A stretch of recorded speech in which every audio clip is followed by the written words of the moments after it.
नमस्कार दोस्तों, आप लोग मेरे चैनल पर बहुत बहुत स्वागत फ्रेंड्स। आज हम बात करेंगे दोस्तों जो यूपीपीएससी 2021 प्रीलिम्स हुआ था दोस्तों, आंसर की आ चुकी है। उसके बाद कट ऑफ कितना जाएगा और आपत्ति वाले कौन कौन से सवाल थे, देखिए उसके लिए ऑलरेडी एक प्लेलिस्ट डाले हुए थे। तो हम 2 दिन का वेट कर रहे थे कि स्टूडेंट्स कौन कौन से कमेंट डालते हैं और कौन कौन से उनकी आपत्तियां होती हैं। तो फ्रेंड्स आप लोग सब लोगों का हम कमेंट्स पढ़े हैं और सबके रिप्लाई देंगे फ्रेंड्स। ये सबका आंसर से वीडियो मिलेगा कि कुछ लोग चिल्का बोल रहे हैं, कुछ लोग सांभर बोल रहे हैं, या फिर फर्टिलिटी रेट वाला 2.1। तो हम सब कुछ बात करेंगे इस वीडियो में। इस वीडियो को आप लोग लास्ट तक देखें और जितना ज़्यादा से ज़्यादा उसके दोस्तों को शेयर करें। और आप लोग जल्दी से जल्दी जो है आपत्ति लगा दें।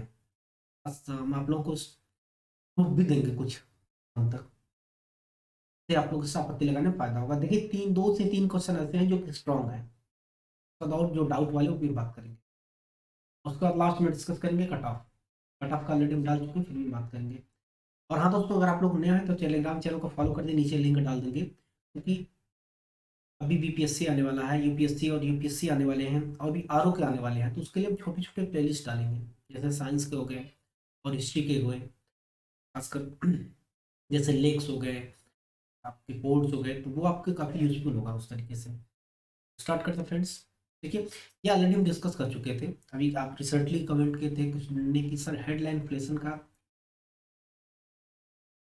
सीपीआई होना चाहिए, क्योंकि आयोग ने इसका डब्ल्यूपीआई माना है। सॉरी, डब्ल्यूपीआई होना चाहिए, जबकि आयोग ने इसका सीपीआई माना है, कंज्यूमर प्राइस इंडेक्स। देखिए ऑलरेडी इस चीज़ को हम डिस्कस कर चुके हैं। देखिए डब्ल्यूपीआई, आप ध्यान दीजिएगा, जब आरबीआई, अगर आप थोड़ा सा पढ़े होंगे, थोड़ा आप लोगों को नॉलेज होगा तो इसी जानते होंगे। आरबीआई 2016 के बाद से जो मॉनेटरी पॉलिसी में जो इन्फ्लेशन रेट की मेजर करता है दोस्तों, ये कंज्यूमर जो होता है कंज्यूमर प्राइस इंडेक्स सीपीआई पे मेजर करता है। उसके पीछे रीजन ये दोस्तों कि गुड्स एंड सर्विस दोनों को तो करता ही है, ये इन्फ्लेशन को मेजर करता है। जैसे जो बल्क में होता है, होलसेल इंडेक्स जो होता है, होलसेल प्राइस इंडेक्स डब्ल्यूपीआई, ये बल्क में मेजर करता है। तो बल्क में इन्फ्लेशन नहीं मेजर हो पाते थे। जैसे आप इंडिविजुअल टूथपेस्ट खरीदते हैं या ब्रेड खरीदते हैं तो उस पर टैक्स लगते हैं, वो कंसिडर नहीं करता डब्ल्यूपीआई, लेकिन सीपीआई कंसिडर करता है। इसलिए सबसे बेस्ट मेथड है। और जितनी भी कंट्रीज, यूरोपियन कंट्रीज है, अमेरिका है, या जो भी डेवलप कंट्रीज है, मैक्सिमम दोस्तों ये हमेशा सीपीआई पे मेजर करते हैं। इसलिए आपने इसका आंसर, इसका करेक्ट दिया आंसर दोस्तों सीपीआई होगा। कि ये देखिए करेक्ट है। हम शुरुआत में डिस्कस कर रहे हैं जो आयोग ने करेक्ट दिया है, और अगर आप लोग उस पर लगाना चाहते हैं तो वो कुछ नहीं कर सकते। देखिए एक और चीज़, देखिए कुछ स्टूडेंट का होता है, जिन लोगों की जैसे मान लीजिए ए करेक्ट होते हैं, कुछ लोगों का सी होता है, तो आर्गुमेंट करते हैं। ये सच बात है, कि ह्यूमन टेंडेंसी होती है, नेचुरल होता है। लेकिन आप उस चीज़ को सोचो कि क्या करेक्ट है क्या गलत है। और आयोग इस पर बहुत सेफली खेला है। कुछ जगहों पे जो लैंग्वेज का कन्फ्यूजन है वो भी हम डिस्कस करेंगे आगे। कि ये क्वेश्चन इसमें भी काफ़ी लोग देखिए, यहाँ पे आपने ध्यान दिया क्वेश्चन की लैंग्वेज को। ब्लड, आपने अगर ऐसे कहा होता ठीक है, नाइट्रोजन की वजह होता है, नाइट्रेट की वजह से, लेकिन ब्लड में प्रेजेंस इन ब्लड, ब्लड में कौन सा प्रेजेंस होता है, ये मेथियोग्लोबिन होता है दोस्तों। बी इसका आंसर है, करेक्ट है। अब देखिए यहाँ पे थोड़ा ये चीज़ है, इसमें देखिए कुछ लोगों ने डी आंसर मारा, कुछ लोगों ने बी, लेकिन इसका देखिए आयु जो बी मारा आंसर ही करेक्ट है। तो यहाँ पे देखिए करेक्ट है, इसमें आयु चेंज नहीं करेगा। अब देखिए यहाँ से थोड़ा सा ये भी हालांकि करेक्ट है, लेकिन यहाँ से थोड़ा सा जो इनिशियली ठीक है, मिलिट्री स्टेट थे, ये बात है जी, लेकिन ये एक्सप्लेन करता है, ये चीज़ नहीं था। देखिए जो अंपायर्स था, ये बहुत ह्यूज अंपायर था और इंडिकेट किया था इंडिया उस टाइम। तो आयोग के हिसाब से आंसर जो है एक करेक्ट है, लेकिन इसमें भी लगा सकते हैं, लेकिन यहाँ पे आयोग उस चीज़ को मानेगा ही। ठीक है, अब यहाँ पे देखिए ये चीज़ें, इसको मैंने काफ़ी सर्च किया था, ये चीज़ें आयोग जो माना, ऐसा क्वेश्चन ब्लंडर नहीं कर सकता। कुछ लोग कहते हैं तीस्ता, देखिए जो रिवर्स होती हैं वो सी गंगा रिवर है ऐसा, और ये देखिए ब्रह्मपुत्र है, ये ब्रह्मपुत्र है। तीस्ता, तीस्ता यहाँ से आती रिवर देखिए, तो मिलियंस ऑफ ईयर, मतलब 400-500 करोड़ साल पहले, 200 करोड़ साल पहले, देखिए millions of billions of year. देखिए ये चीज़ें क्या होती है, टेक्टोनिक एक्टिविटी और जियोग्राफिकल चेंजेस होती है। तो मे भी ये गंगा की रही होगी ट्रिब्यूटरी, हमने इसको काफ़ी सर्च करके हम कहीं मिला नहीं। बाद में हो सकता है गंगा ब्रह्मपुत्र की हो गई हो, क्या दोस्तों, सहायक नदी। ये चीज़ें हो सकता है इसका। अब इसमें अगर आप लोगों को प्रूफ मिलता है तो उसको आप लोग जो है आंसर मार सकते हैं कि ये मैक्सिमम लोगों ने इसका आंसर दोस्तों एक डिसकरेक्ट, मतलब एक को करेक्ट नहीं माना है, सिर्फ और करेक्ट है, तो आंसर इसका डी माना है, मतलब आर ट्रू है, और ए फेल फॉल्स माना है। ये चीज़ें हैं। तो देखिए इस हिसाब से आयोग क्योंकि ऐसे ब्लंडर नहीं करेगा आयोग, तो कहीं ना कहीं कुछ रहा होगा तभी ये दिया आयोग।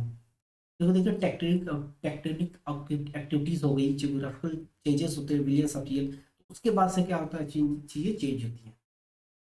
आप शुरुआत में देखिए गोंडवाना 2 बार ब्रेक हुआ था, उससे जियोग्राफी की बातें हैं, सब बाद में, लेकिन इस वजह से हो सकता है चीज, तो इसलिए आयोग ये चीज माना।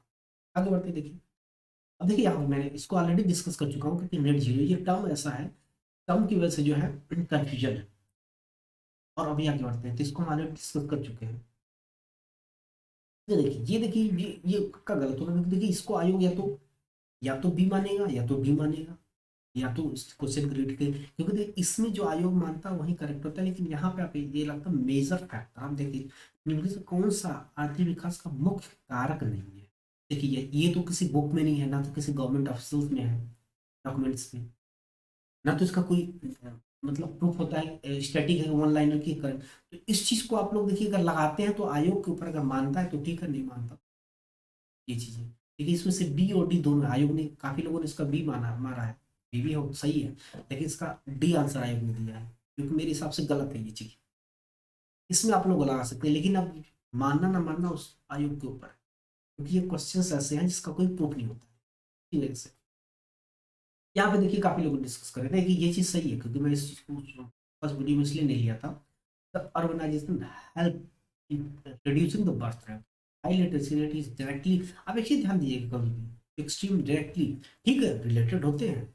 जैसा हाई अगर लिटरेसी रेट है, जहाँ पे शिक्षा बहुत ज्यादा होगी, ऊंची शिक्षा, तो वहां से जो है जन्म दर कम होगा, ठीक है ये चीज है, लेकिन डायरेक्टली रिलेटेड ये चीज हम नहीं कर सकते। कई ऐसे केसेस हैं जो इनडायरेक्टली रिलेटेड है, पंजाब हो गए, यूपी हो गए, स्टेट हो गए, जो इनडायरेक्टली रिलेटेड। तो ये सब चीजें हैं जिसकी वजह से थोड़ा सा ये वर्ड जो है इसकी वजह से कंफ्यूजन है। लेकिन अगर आयोग ने डी सी माना है, तो देखिए आप इस पे आपत्ति कैसे लगा सकते हैं, इसका क्या प्रूफ हो, ये चीज है। देखिए 2-4 क्वेश्चन हमेशा होते हैं इस तरीके से, और हर एग्जाम में होते हैं, यूपीएससी को छोड़ करके, एक्सेप्ट यूपीएससी। तो उसके लिए आप लोग कुछ नहीं कर सकते। हाँ ये कि कट ऑफ हमेशा 10 नंबर ज़्यादा हो हमेशा, तो अगर वेरी भी करता हो तो आप लोग उसको क्लियर कर लें। तो इस हिसाब से देखिए आंसर तो उसकी इसका ए होना चाहिए, लेकिन आयोग जो सी माना है, तो मेरे हिसाब से इसका आंसर सी ही होगा, आयोग चेंज नहीं करेगा।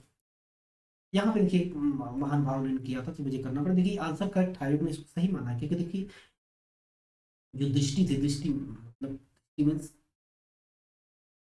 जो ईयरली आई हुई थी घटना चक्र, उसमें सीधे क्लियर कट लिखा हुआ था कि देखिए 2.1 जो एम था 2026 तक, 2.1 1.9% लाना था 2030 तक, मतलब 2020 तक जो है 1.9, और 2026 तक 2.1। प्रेजेंट टाइम में जो यूपी के दोस्तों 2.7 है।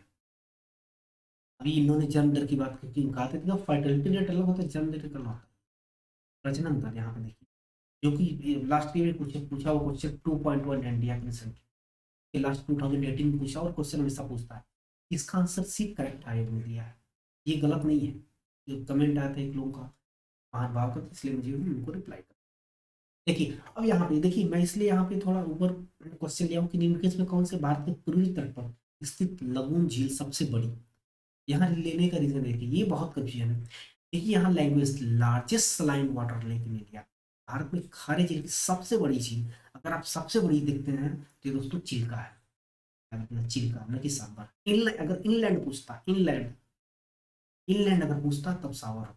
जैसे देखिए यहाँ पे मैं इसलिए लेके यहाँ पे क्लियर कट लिखा है कि निम्नलिखित से भारत के पूर्वी तट पर स्थित सबसे बड़ी लगून, जो लगून पूछा है सबसे बड़ी, और ईस्टर्न कोस्ट पे तो चिल्का है, नो डाउट। और इंडिया की जो सबसे बड़ी लेक है दोस्तों, ये चिल्का ही है ओवरऑल सलाइन लेक। तो देखिए इसकी वजह से दोस्तों आंसर ये करेक्ट है, इस चीज को आप। और एक चीज याद रखिएगा आप, बर्नवाल, महेश बर्नवाल, इन सब बुक को रेफरेंस मत दिया, आयोग नहीं मानेगा। याद रखिएगा ऑफिशियल ऑफिशियल जो गवर्नमेंट की साइट हो, ठीक है, या फिर एनसीईआरटी, एनसीईआरटी सबसे बेस्ट होती है, एनसीईआरटी सबसे बेस्ट होती है। अगर इस चीज को करते हैं तो यहाँ पे दोस्तों करेक्ट होगा आप लोग का। देखिए इस वीडियो में अपना डिस्कस किया, देखिए कुछ जल्दी का टाइम काफी कम वक्त हो गया है, आप लोग अभी लगा सकते हैं आज शाम तक, जल्दी से जल्दी। तो यही क्वेश्चन है, 3-4 क्वेश्चन है जिसमें चेंज कर सकते हैं फ्रेंड्स। कट ऑफ के लिए, कट ऑफ का ऑलरेडी हम बात कर चुके हैं।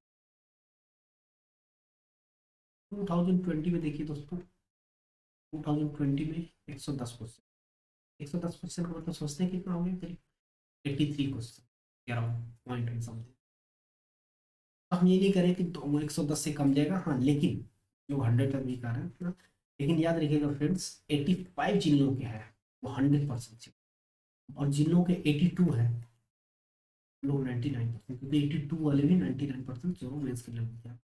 अगर आपका 80 तक भी जा रहा है, 80 क्वेश्चन तक भी, तो आप मेंस में लगे, क्योंकि देखिए कई बार क्या होता है आयोग एक दो क्वेश्चन हमेशा याद रखिए, अगर आपने सही से चेक किया है अपने आयोग के हिसाब से आंसर की हिसाब से कुंजी से, तो आपके 1-2 मार्क्स हमेशा बढ़ेंगे, याद रखिएगा, हमेशा, कभी घट नहीं सकते हैं ना। अगर आपने अगर सही से किया तो घटना बहुत रेयर होता है, क्योंकि देखिए बढ़ते हैं क्वेश्चन डिलीट हुए हैं तो आपके आंसर्स बढ़ जाते हैं, तो फर्क होता है। अगर आपके 80 हो रहे हैं तो आप 90%, 99% है, 98% काफ़ी चांस है आपके होने के। हाँ, लेकिन 80 से नीचे जाने के काफ़ी कम चांस है। उसके पीछे रीजन क्या है दोस्तों? सीसैट। सीसैट बहुत बड़ा मेजर फैक्टर। हालांकि इसे ऐसा भी नहीं था कि सीसैट बहुत टफ था, ग्रेजुएट स्पार्टली जो स्टूडेंट के तो 40% आराम से कर सकते हैं। देखिए जो लोग इस तरीके से लंदन नहीं किए वो लोग सेलेक्ट हो गए। तो कट ऑफ देखिए कितनी जाएगी गर्ल्स के लिए, देखिए एक बार गर्ल्स के लिए 75 कुछ लोग करें, मैं अभी कह रहा हूँ 70 तक जाएंगे, 70 से नीचे जाएगी ना 70। और ओबीसी जनरल की देखिए ऑलमोस्ट कट ऑफ से। देखिए इस वीडियो में इतना ही। वीडियो अच्छा लगता है तो बिल्कुल लाइक करें। अगर आप लोग को अगर कोई सुझाव हो कमेंट में कमेंट करें, कोई क्वेरी हो कुछ पूछना चाहते हो तो कमेंट करें, मैं आपको रिप्लाई करूंगा। मेरे टेलीग्राम चैनल का लिंक नीचे है, उसको फॉलो करें, हम उस पर लेटेस्ट अपडेट देते रहते हैं एग्जाम से रिलेटेड और जितनी पीडीएफ्स होती हैं, हमें काफ़ी हेल्पफुल होता है। मिलते हैं नेक्स्ट वीडियो में, तब तक के लिए हैव अ नाइस डे। जय हिंद दोस्तों।